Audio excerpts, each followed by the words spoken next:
That wasn't a good clap, but whatever. We're gonna go with it anyways. Hello everybody. Welcome back to BBBN podcast, smoking that BBBN pack. As some of the people in our community would like to affectionately call it.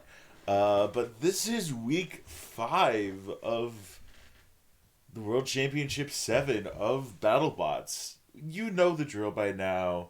We'll go through every single fight, talk about if it's a great win, all the way down to a bad loss, and then we'll do our power rankings. This, I think, was one of the best episodes of BattleBots in recent memory. Even dating back to Season 5, Season 6, a lot of these fights were really good. A lot of these fights could have been midway majors, or main events, honestly. A lot of them could have been. I thought Fusion and Witch Doctor, before the fight card was released, was going to be the main event. And it wasn't. A lot of great fights, and there's going to be a lot of movement in the power rankings. It's going to be very interesting to see what happens. But let's start off with Minotaur versus free shipping. I'll once again go through my predictions. If you haven't seen my Instagram post, go over there on my Instagram. Give it a follow. Just look up BBBN podcast on Instagram. I will probably put a link in the description linking my Instagram and whatnot. But for Minotaur and free shipping, I feel like that was a pretty easy one for me to predict. Now, there were definitely a lot of toss-ups in this episode, but I felt very confident in Minotaur versus free shipping. And not because of anything like bad free shipping is, but because Minotaur is just so good. I mean, one of the most aggressive robots that you can see in BattleBots just in general. And I'm glad to see that the rivalry, or not necessarily rivalry, but Minotaur and free shipping have been fighting each other for years and years. I mean, the interviews in the episode definitely covered that. Obviously not under those same names, but the drivers, Daniel Freitas and Gary Jin, know each other very well. There have been a lot of those matches that went Minotaur's way, and a lot of those matches that went free shipping's way. Or, I can't remember the name of whatever the live robot name for Minotaur was, but a lot of them have gone in the past to... Now I'm blanking on free shipping's name. This is going great, guys. This is the first battle, and I'm already messing up how to just do my job. This is going perfect. But back to what I was saying. Picking Minotaur just because its weapon is vastly superior to free shipping. Yeah, free shipping is able to do a lot more damage. We definitely saw that with the Gigabyte fight when Gigabyte would be able to sit flying, and then they broke off the self-rider. But some of that was because of the giant ass wedges that free shipping was running, and then free shipping getting the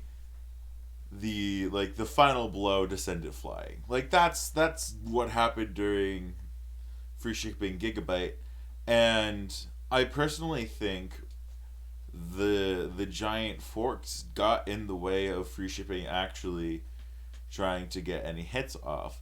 Now, it did a good job of bull rushing at the start and box rushing Minotaur. Getting Minotaur flipped over, I mean, that's not a hard thing to do because Minotaur does it all the time in its fights, but it was definitely a good start for free shipping. And then after that, once Minotaur got itself self-righted, it just went to town on free shipping, just shoving it around the box everywhere, getting hits, slowly but surely getting a wheel off of free shipping. And while it wouldn't be the most impressive or flashy, it had just the right amount of aggression and flash to say, man, Minotaur, this is the same Minotaur that has been here since season 2, since season 3. Season 4 was a bit iffy, but at the end of season 4, I should say, wasn't here season 5 if I remember correctly. Season 6, it was there and proud and strong. And in season 7, it's not losing footing. It's one of the few robots that have been here since the ABC days and has continued to grow with the format and not slow down. You see some robots that have to slow down and adapt, that slow down and then have to adapt. Free shipping is a great example of that, where Wedgebots weren't becoming the best in the meta, or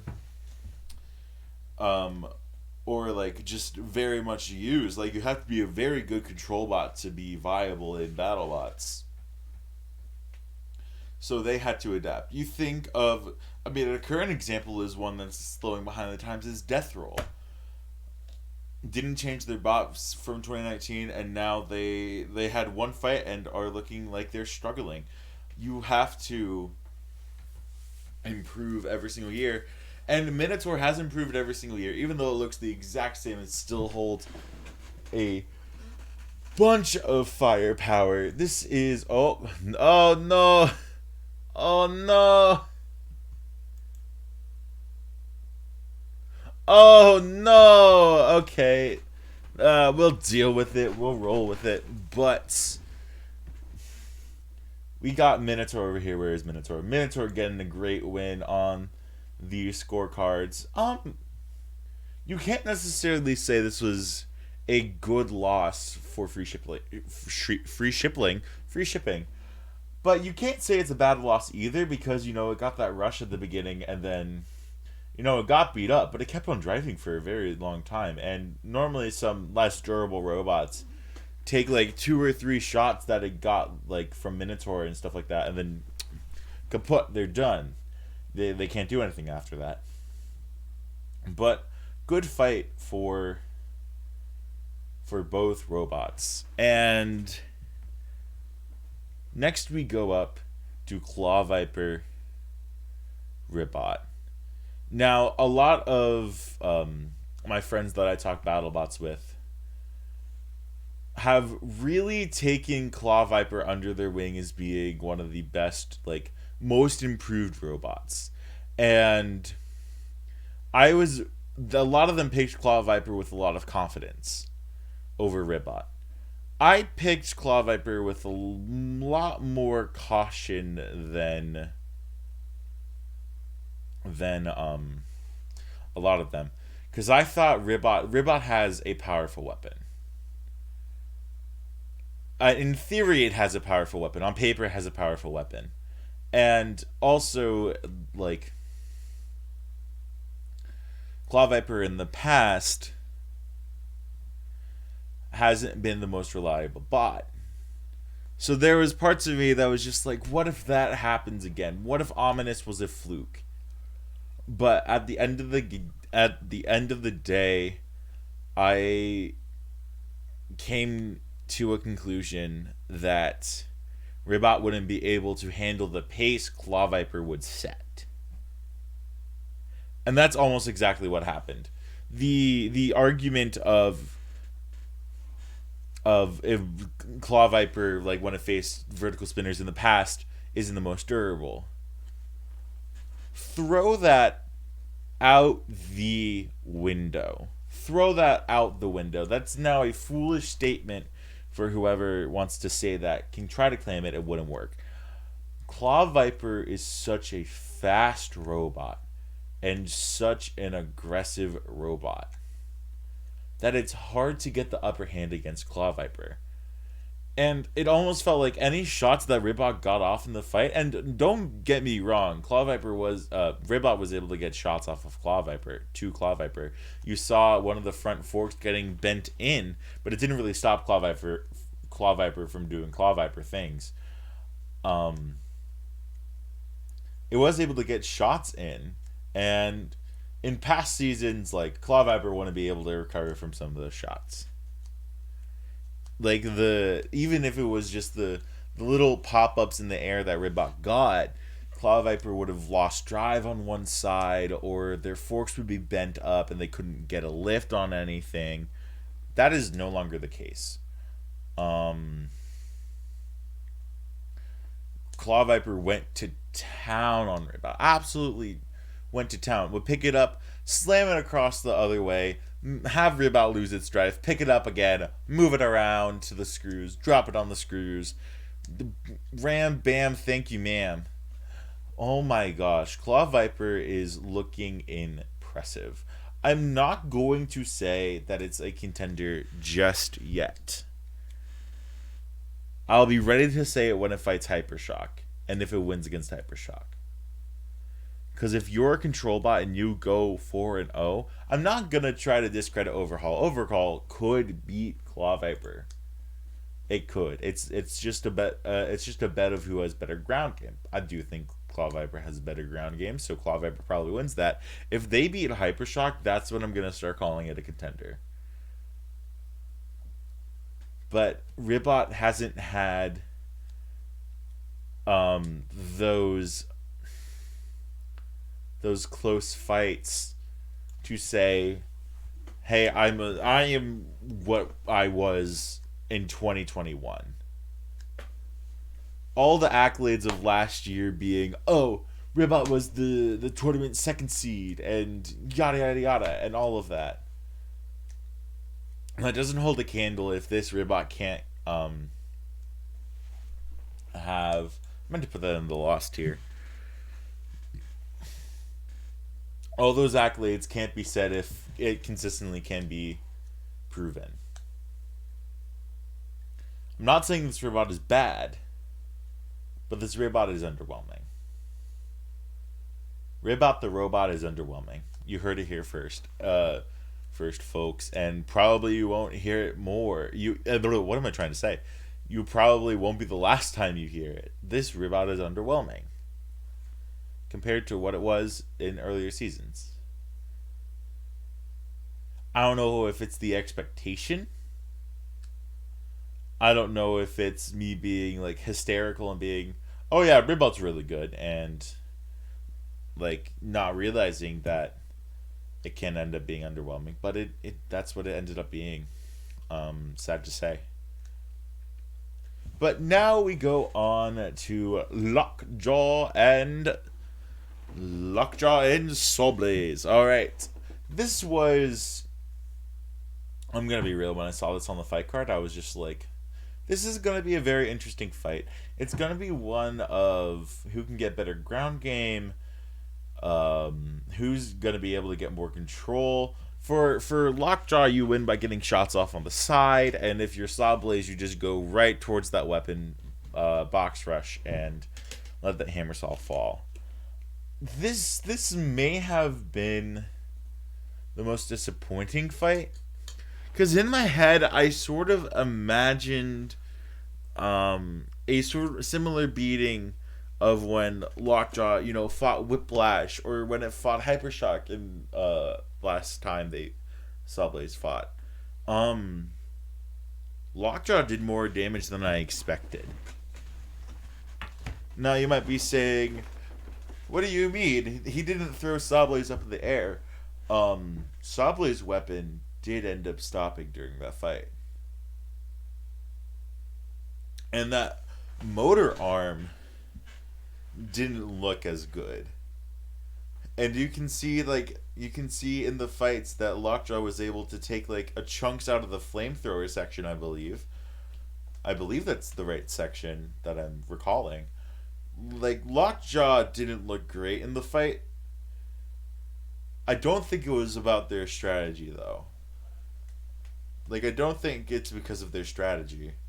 It's a very valid strategy. When I saw that they weren't going with forks or anything and they were putting in top armor, I go, that's smart. You're facing a robot that can hit you from above. The last time you tried to guard your top armor, it was against Shatter, and you put plexiglass over it that shattered immediately.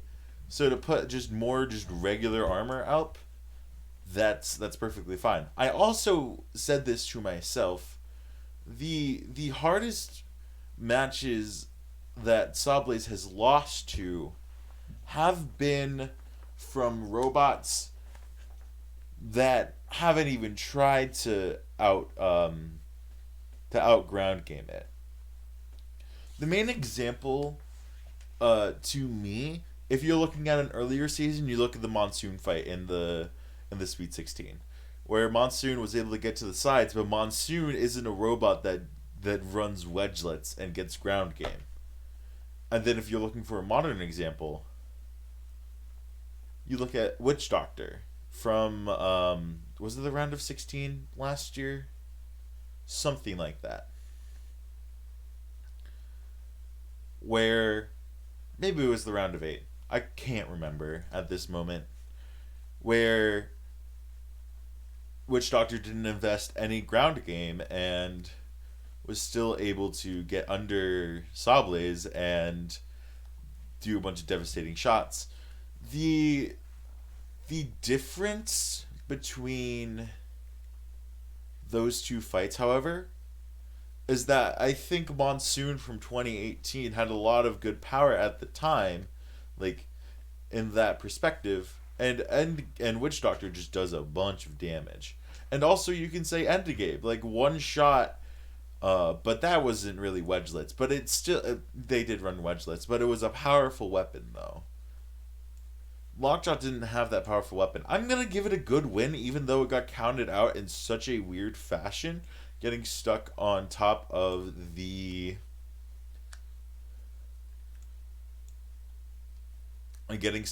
rails. And I'm teetering between giving Sawblaze a good win and a win, just because of the fact, like, I think I'm just gonna give it a regular win. This is just a win for Sawblaze. We have seen more dominant Sawblaze wins against robots that are like Lockjaw.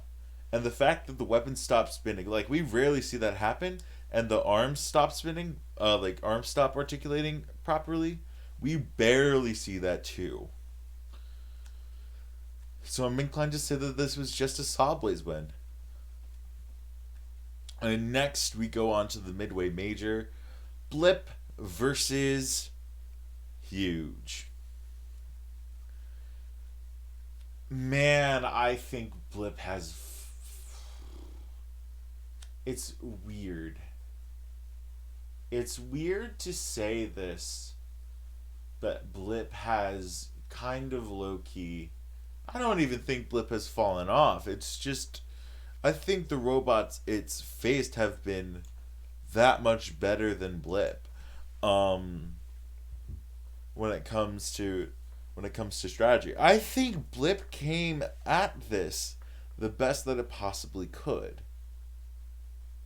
And I did come into it picking Blip because, they're going to get flips on the side. They're going to send Huge flying. And by the time it lands, Blip will be down for another shot and flip it again. I don't know. The flipper didn't look as strong as it did in 2021. And I do think I found it very interesting that they went with that design. I don't think it was bad. I just think the only thing that I would have changed, and obviously this is coming from someone that has never built a robot before, so I am just really talking up my own ass. But I do wonder if they were able to get more flips in if they didn't make their little extenders like pointed at the end. It almost looked like it made it harder to get under Huge to get a flip. Now, Blip was still able to control Huge a lot, but as soon as the fight got stuck, as soon as Huge and Blip got stuck, I was like, okay, if Huge and Blip get stuck, this is a split decision and it probably goes Huge if they don't get unstuck. But if Blip and Huge get unstuck, then that's a problem because that shot definitely took out its flipper. Like it was close enough to like the back arm that sort of articulates to that like sort of keeps it like free flipping. It looked like it did enough damage to that to make sure it wasn't working. And I mean that's what happened. Props to Blip for continuing to keep on gaining control. It's the one thing that Huge lacks is that control. It gets pushed around very easily. But we have not seen this power from Huge just cutting into things like levels of Saw Blaze. Kind of crazy, honestly. But Blip has a hard schedule. We'll go over it left. It's not looking good for Blip even making the tournament. It makes me wonder if this year is a fluke. So far at least. If this year so far is a fluke or is last year the fluke. And that's a question that's not going to be answered until next season. Next championship. And even if Blip comes back, I don't know if Blip will come back. That's a thing that could potentially happen. I'm not 100% sure that it will come back. But good loss for Blip because it was still able to control the fight, and good win for Huge. Blip is no slouch, but it's looking washed. I'm gonna be real. That might be a little too harsh, but I don't care. Next up is Fusion versus Witch Doctor. I picked Witch Doctor because I thought Fusion wouldn't be able to sustain the hits from Witch Doctor. And I was right. It took a long time for that to happen, but I was right.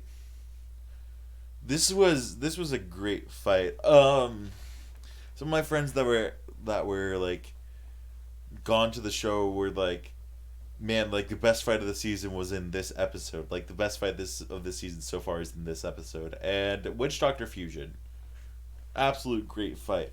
Back and forth and back was this fight. First minute was Fusion's. It was sending Witch Doctor all over the place, getting a bunch of shots off with that vertical spinner.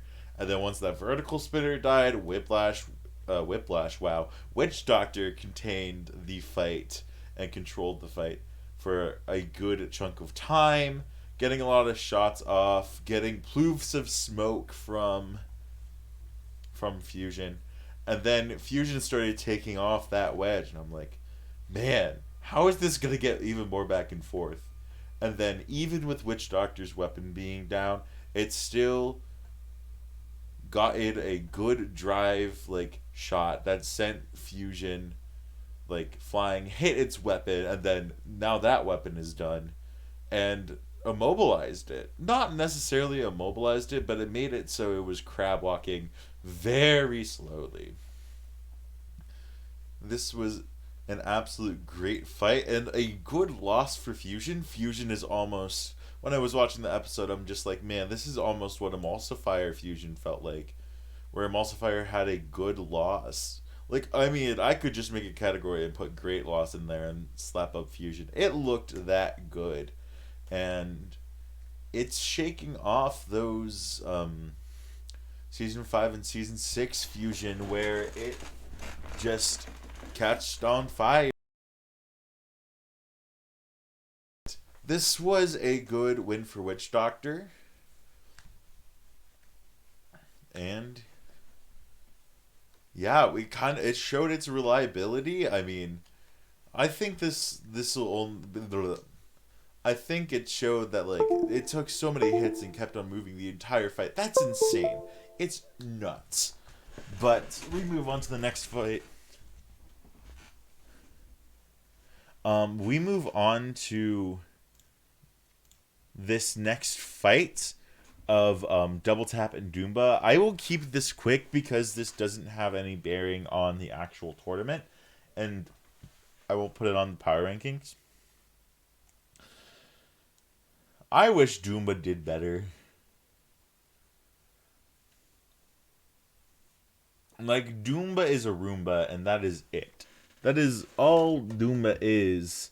And I was expecting, Double Tap to not be able to work. And it did fine. It did okay. Like, I can't praise Double Tap. It got a couple shots in, but it very much felt like a Season 1, Season 2 fight. Where one robot took one shot, couldn't recover from that one shot, and then fight's over. That was it.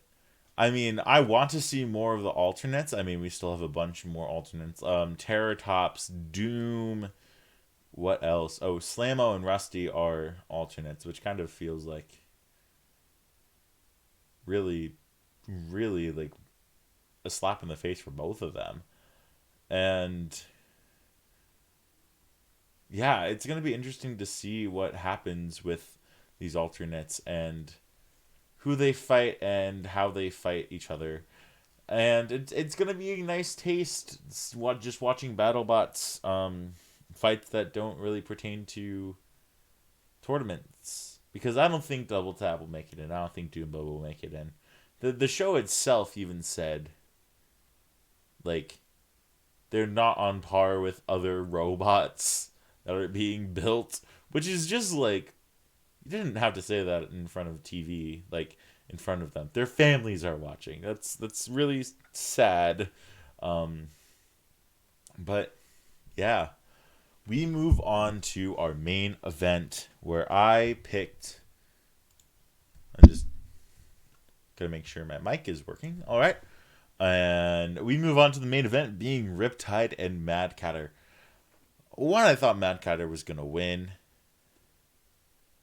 And sadly, it lost. It lost badly.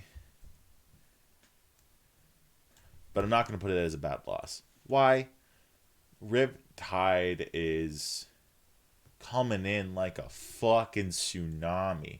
Riptide, I think, is giving us another robot to hate.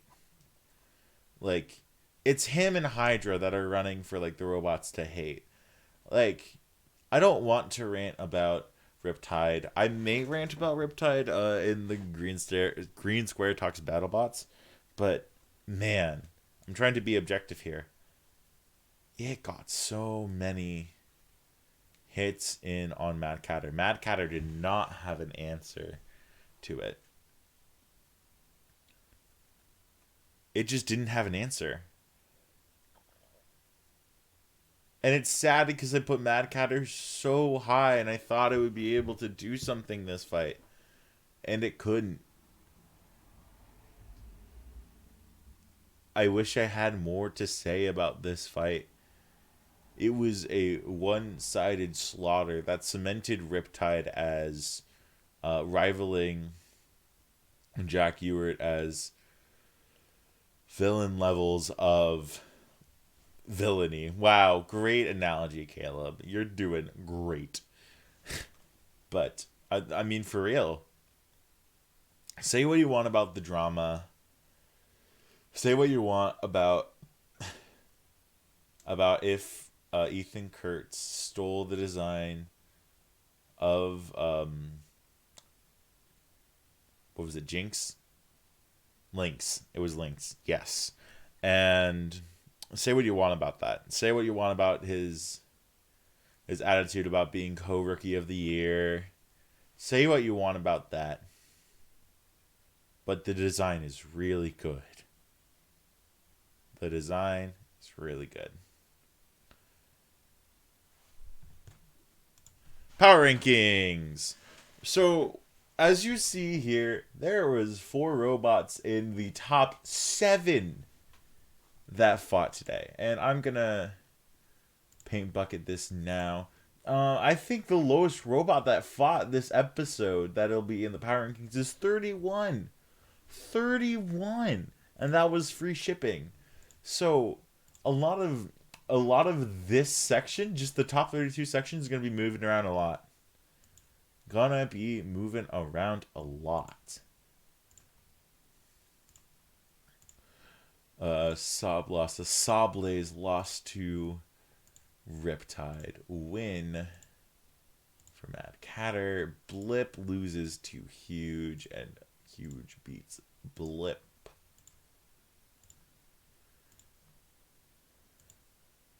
Witch Doctor beats Fusion.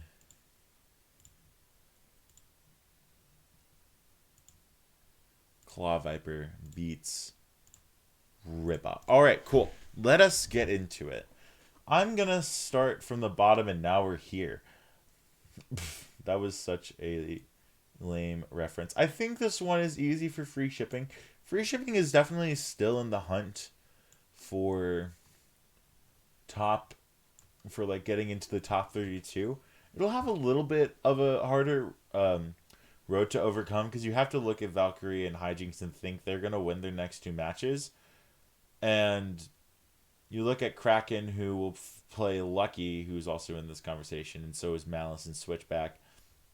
They're in the weeds. They're in the thick of it for top 32. Definitely. I mean, they could obviously jump higher because, I mean, I'm going to have two Lost Robots that'll be higher than free shipping. For now, at least. For now. We'll see what happens there. Minotaur is interesting. I think I'm gonna wait for Minotaur. I'm going to go through the bottom ones first because I think the top is going to be such a clusterfuck that I don't know what I'm gonna do with for now. But who would be Lockjaw? Let's do Lockjaw next. Lockjaw, definitely above Whiplash. That is Sawblaze. Is it above Beta? I think for now it's slightly below Beta. I think it is at 20. I mean, it would be higher than Beta if it had a lot more shots in. But for now, it'll sit there. Mad Catter and Riptide I'm not going to touch. Actually, I may touch Mad Catter. I think... No, I'm not going to touch him for now. Blip. Oh, Blip. Oh, Blip, oh, Blip, oh, Blip. I think I had you way too high. Fall from Grace, your first two fights. I think I had you at number 4 at the beginning of the season, and now you're at 23 for now. This is sort of the realm of good robots that just had unfortunate losses. Like, that's the realm where this is. Witch Doctor you're not going to touch. Fusion I will touch. And a good loss should be rewarded. I think I'm going to move Lockjaw down. This will be another time where a robot has a loss but moves up in the ranking. I'm going to put it at 20. It looked solid. Originally, I believe I had it at 23. Moving up to 20. I feel like that seems good. I need to see it actually beat a robot to the caliber of Witch Doctor, or something comparable this season, and it'll get an opportunity against Huge. And Rotator is going to be a fun match. Oh man, I'm not going to touch Claw Viper either, because Claw Viper's going to be high. Ribot didn't look good. I think I'm going to put them in this lower echelon under Lucky. I'm going to put them at 27. So actually, scratch what I said about Fusion being at 20. It's at 19 currently. And now we deal with this cluster. What do I do here? What do I do? Good for me, my dear. Funny you come back to me, my dear. Oh, dear. I'm gonna do this for now. Because I think all of these robots I could say are better than Scorpios and Tantrum. I can easily say that.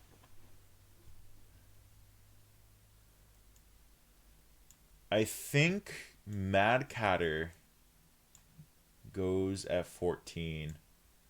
Hypershock bumps down, oh, not to 14, down to 13. I think that's where Hypershock lands. Because they're both 1-1 robots where their wins were very impressive. Their losses were less so. But I think Hypershock had a better loss than Mad Catter, so that's why I'm going to put Mad Catter there below Hypershock. Quantum and Claw Viper are in very similar boats. I think Claw Viper has played better matches. Has played just Rip Out alone is a better caliber robot than Gruff is. So I think we'll have Claw Viper above Gruff, above Quantum. Huge has really impressed me. I think Huge gets the 10 spot.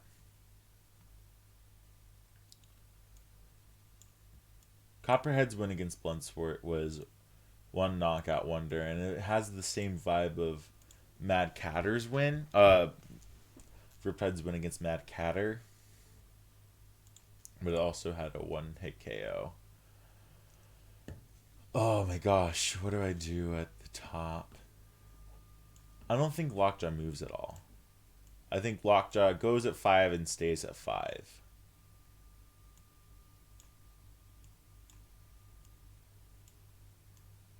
I think Minotaur bumps up to 3. I am super torn about Witch Doctor at 1.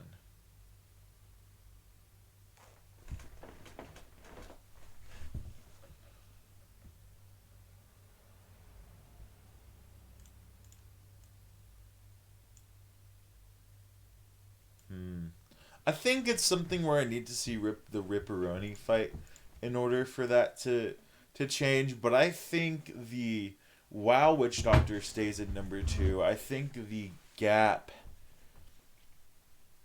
has significantly shortened.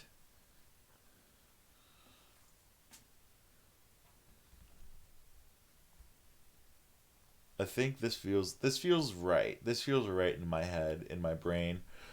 So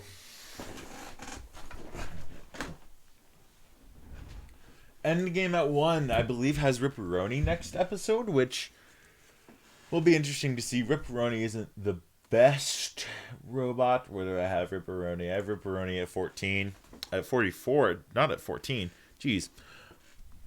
Then we have Witch Doctor at 2, Minotaur at 3. Both very strong wins in different degrees. You have Witch Doctor showing off its reliability, and you have Minotaur doing what it always does. Gaslight Gatekeep Girl Boss Hydra from being a top seed. Always and forever will be. Sawblaze doesn't move at all because its win, while it was a pretty strong win, I wanted more out of it. I don't think that's unreasonable for me to say. Cobalt and Copperhead, insert what I said about them in the other episodes. Riptide, as much... there might be a lot of Gaslight Gatekeeping girl bossing Riptide out of a top spot as well. But good wins.